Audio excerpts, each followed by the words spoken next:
What's app کا استعمال کرنے والے ان 4 باتوں کا خیال رکھیں۔ نمبر 1، کسی بھی اسلامی مہینے کی مبارکباد دینے سے جنت واجب نہیں ہوتی۔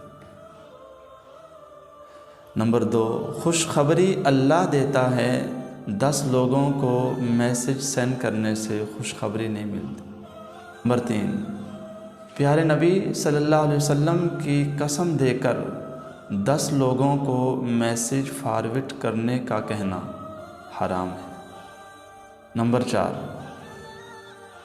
کوئی بھی قرآنی آیات، حدیث یا کسی صحابی کا قول آگے سینڈ کرنے سے پہلے کنفرم کیجیے یہ قرآنی آیات ہیں یا نہیں، یہ صحابی کا قول ہے یا نہیں، یہ اللہ کے نبی کا فرمان ہے یا نہیں۔ ان 4 باتوں کا خاص خیال رکھیں۔ فضول لغویات کو چھوڑ کر سیدھے رستے پہ آئیں، جس کا فائدہ ہمیں بھی ہو، دوسروں کو بھی ہو، جس کا فائدہ دنیا میں بھی ہو اور آخرت میں بھی ہو۔ اگر ہم نیکی کی دعوت دیتے ہیں تو اس نیکی کی دعوت دینے پر ہمیں اجر ملتا ہے، ہمیں ثواب ملتا ہے، ہماری نیکیوں کا بینک بیلنس زیادہ ہوتا ہے۔ اور اگر ہم گناہ کی دعوت دیں، اگر ہم گناہ کی تشہیر کریں تو اس کی سزا بھی ملے گی، جیسا کہ رسول اللہ صلی اللہ علیہ وسلم کا فرمان ہے کہ آپ نے کسی کو نیکی کی دعوت دی، آپ نے کسی کی انگلی پکڑی اور نیکی کے دروازے پر لے گئے، آپ نے کسی کی انگلی پکڑی اور نیکی کا رستہ دکھا دیا کہ یہاں سے نیکی شروع ہوتی ہے، تو جس کو آپ نے رستہ دکھایا ہے، جس کو آپ نے نیکی کی دعوت دی ہے، وہ اس پر عمل کرے گا تو اس کو بھی ثواب ملے گا، آپ کو بھی ثواب ملے گا۔ ہاں، اتنا ہی ثواب ملے گا، جتنا اسے ملے گا اتنا ہی آپ کو ملے گا۔ اسی طرح اگر ہم کسی کی انگلی پکڑ کر برائی کی طرف لے کر جا رہے ہیں، برائی کا رستہ دکھا رہے ہیں، برائی کی تشہیر کر رہے ہیں، تو اس پہ ہمیں سزا بھی ملے گی۔ حضور علیہ الصلاۃ کا فرمان ہے، آپ میں سے کوئی برائی کو دیکھے تو اس کو روکنے کی کوشش کرے، اسے روکے، سب سے پہلے ہاتھ سے روکے۔ اگر وہ ہاتھ سے روکنے کی استطاعت نہیں رکھتا تو اس کے بعد زبان سے روکے۔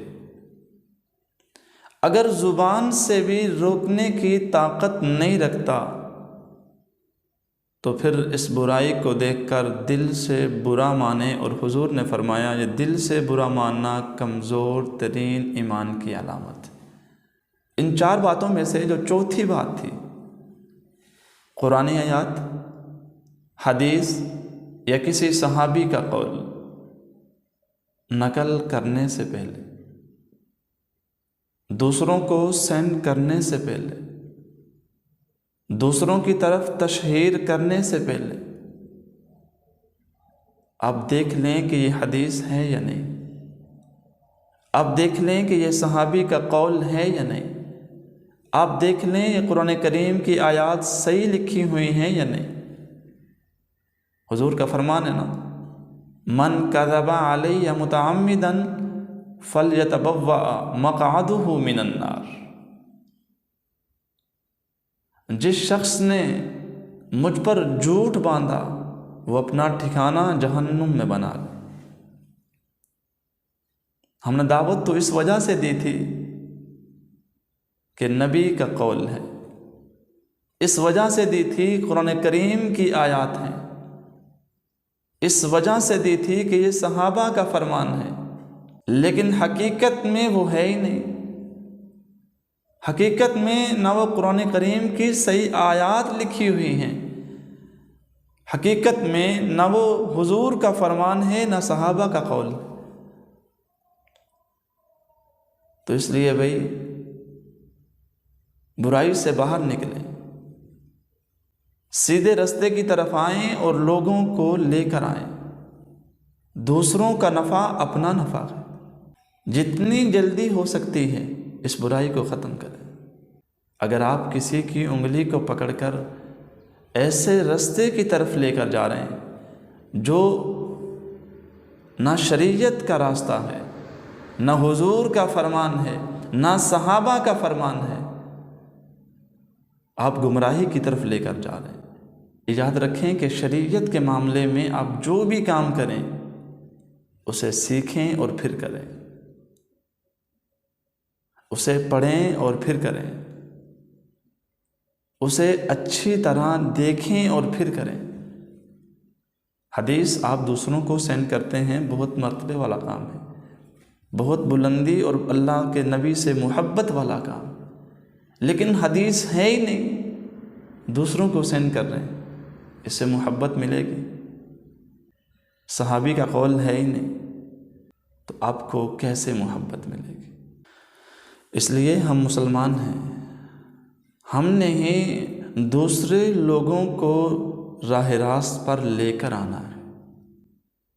ہمارا ہی یہ حال ہے تو ہم کسی کو کیا راستہ دکھائیں گے؟ تو ہم سب ان 4 باتوں کو خصوصیت کے ساتھ دیکھ لیں۔